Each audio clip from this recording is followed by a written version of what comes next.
Depuis 4 ans, le Centre d'interprétation du phoque et l'Association des chasseurs de phoques des îles de la Madeleine invitent Madelinots et visiteurs au rendez-vous loup-marin. Une semaine d'activités s'adressant à toute la population et ayant entre autres pour but de redorer le blason de la chasse au loup-marin et de ses principaux artisans. Présentement, on est au Pas perdu pour vraiment la soirée. C'est vraiment la soirée du rendez-vous loup-marin. C'est le moment fort dans la semaine.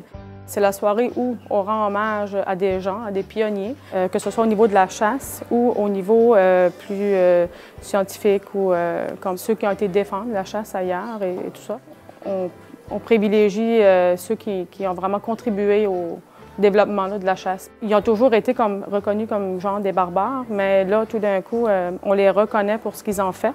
Alors, c'est vraiment apprécié des familles aussi.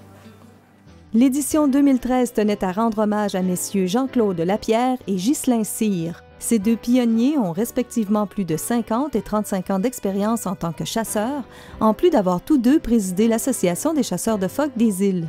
L'organisation a tenu à souligner leur travail, leur implication et leur volonté de faire avancer l'industrie, ce qui a fait d'eux d'importants ambassadeurs de la chasse aux phoques. C'est la soirée aussi où les gens peuvent manger des produits du loup-marin. Donc, si les gens n'ont pas goûté encore, mais il y a la possibilité de le faire. En plus de la dégustation et les hommages, ce soir, on a justement des produits qui sont faits avec la fourrure de phoque. Alors, il y a plusieurs artisans ici qui nous démontrent ce qu'ils font pour l'occasion. Le thème cette année, c'est rétablir l'équilibre. En fait, c'est rétablir l'équilibre, ça peut être vu sous plusieurs angles. Rétablir l'équilibre de la chaîne alimentaire parce que justement les phoques ils sont en surpopulation. Rétablir l'équilibre économique. En fait, c'est vraiment sous plusieurs volets qu'on peut le voir là. Présence remarquée cette année, le rendez-vous loup-marin accueillait Mme Ayu Peter, une avocate activiste du Nunavut, et M. Eldred Woodford de Terre-Neuve, président de la Canadian Sealers Association.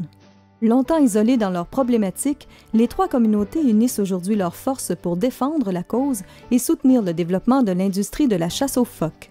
Pourquoi est-ce qu'on veut représenter aujourd'hui les trois communautés? Parce que finalement, il y a trois chasses. Il y a les Inuits qui sont traditionnellement, qui font la chasse pour eux autres, c'est pour se nourrir. Ils commercialisent aussi la fourrure. Nous autres, on le fait un peu aux îles de la Madeleine artisanalement avec les produits de la viande et tout ça. Puis Terre-Neuve est plus commercial. Puis depuis plusieurs années que je travaille avec eux autres, qu'on voyage en Europe, ces gens-là sont toujours sur la même table.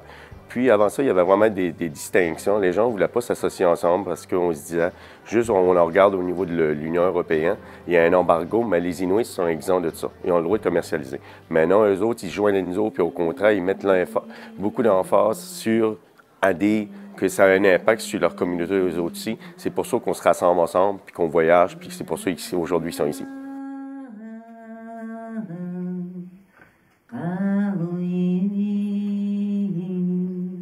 Le rendez-vous loup-marin démontre encore une fois qu'il est un événement rassembleur dans une industrie qui fut jadis fractionnée, mais qui aujourd'hui est plus soudée que jamais.